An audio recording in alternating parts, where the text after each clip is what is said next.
as an investor, it gives you some comfort that pay and performance is actually working at companies. When you look at the disclosed compensation and how it is responded much in line with what we saw in the stock market over the past few years.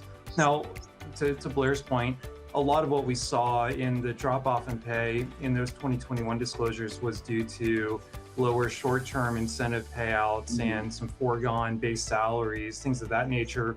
And in return, in 21, those 2022 disclosures, that was really the rebound. It's hard to think about it at this point, but if you look back to last year, the stock market actually performed very strongly. Companies did well. The economy was on a path to recovery.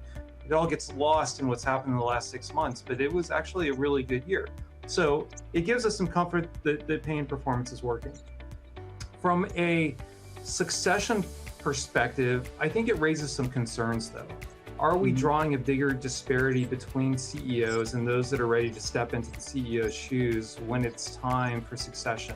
It's hard to get a lot of insight as an outsider on a macro basis into what does succession look like? And one of the places that investors sometimes turn is looking at those other executives and what's the ratio of pay between the CEO and those other executives.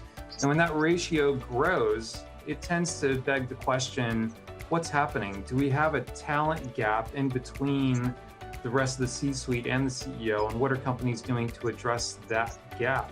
And I think that's a question that's been looming large on our mind.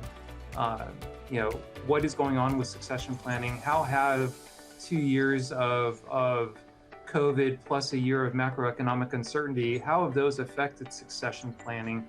And what does that mean for companies' futures over the next 3, 5, 10 years?